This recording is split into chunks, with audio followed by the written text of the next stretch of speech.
نبی کریم صلی اللہ علیہ وسلم نے اپنے صحابہ کو بھی یہی سکھایا.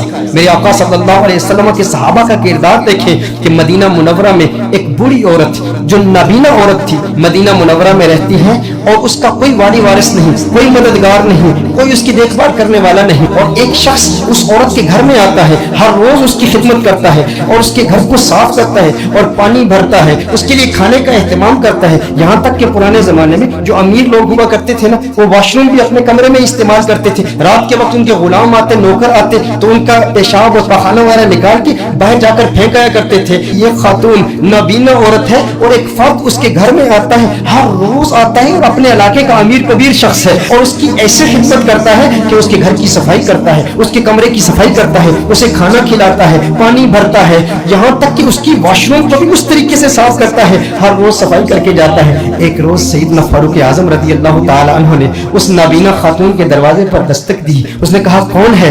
آپ نے فرمایا میں عمر ہوں, عمر بن خطاب ہوں. آپ نے فرمایا سنا ہے کہ تیرا کوئی مددگار نہیں, تیری کوئی دیکھ بھال کرنے والا نہیں, میں چاہتا ہوں میں تیری مدد کروں, میں چاہتا ہوں تیرے گھر کا کام میں کیا کروں. اس نے کہا ضرورت ہی نہیں, ایک بندہ آتا ہے ہر روز آ کے کام کر کے چلا جاتا ہے, میرا گھر صاف کر کے چلا جاتا ہے. کہا ٹھیک ہے وہ بھی آتا ہوگا لیکن میں بھی مدد کروں گا, میں بھی چاہتا ہوں کہ مجھے بھی نیکی حاصل ہو, نیکی کا کام ہے. اس نے کہا نہیں نہیں ضرورت ہی نہیں ہے, ایک عرصے سے شخص آ رہا ہے, وہ آ کے میری گھر صاف کرتا ہے, محنت کرتا ہے, پانی بھرتا ہے, گھر کو صاف کرتا ہے, کھانا لاتا ہے, اس قدر خدمت کرتا ہے, مجھے کوئی ضرورت نہیں. فاروق اعظم رضی اللہ تعالیٰ عنہ جلال میں آ گئے. آپ نے فرمایا میں مدد کرنا چاہتا ہوں تو دو مددگار ہوں گے تو کیا فرق پڑے گا, بتا تو صحیح وہ ہے کون. کہا تم میں اور اس میں فرق یہی ہے نا کہ وہ جب سے آتا ہے, جب سے آ رہا ہے, میں نے نام پوچھا وہ کبھی نام بتاتا ہی نہیں ہے. اس نے کہا مائی نام میں کیا رکھا ہے, کام تو ٹھیک کر دیتا ہوں نا, مدد تو کرتا ہوں نا, گھر تو ٹھیک صاف کرتا ہوں نا. فاروق اعظم رضی اللہ تعالیٰ عنہ کے دل میں یہ تمنا پیدا ہوئی میں بھی دیکھوں وہ ہے کون.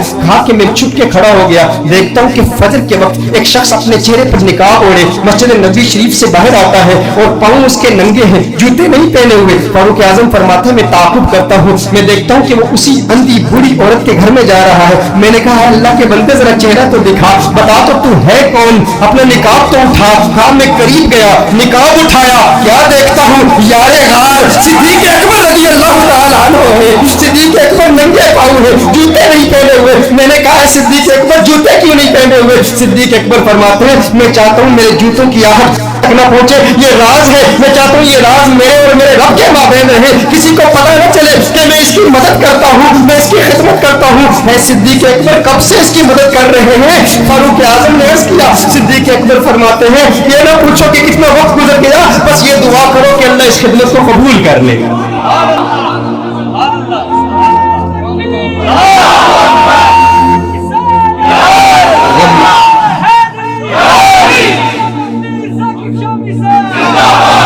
میں کہتا ہوں میرے دوستو کبھی کبھی جو حاجت مند ہے نا, بغیر نام لیے, بغیر مسجد میں اعلان کرائے, بغیر نیوز پیپر میں تصویر چھپوائے, کسی کی ایسے بھی خدمت کرو کہ جس خدمت کا صرف تمہیں علم ہو, تمہارے رب کو علم ہو, یہ راز تمہارے اور تمہارے رب کے مابین ہو. دیکھو اللہ جل وعلا تمہیں پھر کیسے خوشیاں عطا فرماتا ہے. یہ سبق میرے آقا صلی اللہ علیہ وسلم نے پڑھایا ہے, یہ تربیت میرے آقا صلی اللہ علیہ وآلہ وسلم کی ہے. میرے آقا صلی اللہ علیہ وسلم یوں لوگوں کو خوشیاں دیتے ہیں اور خوشیاں بانٹنے کا یوں میرے آقا صلی اللہ علیہ وسلم نے طریقہ صحابہ کرام علیہ رضوان کو سکھایا ہے. میں کہتا ہوں نا یہ نوازشیں, یہ عنایتیں ہمیں دو جہاں سے چھڑا دیا, ہمیں مصطفیٰ تیرا شکریہ, مجھے جینا مرنا سکھا دیا. ہمیں مصطفیٰ تیرا شکریہ, غم مصطفیٰ تیرا شکریہ, غم مصطفیٰ تیرا شکریہ, مجھے جینا مرنا سکھا دیا.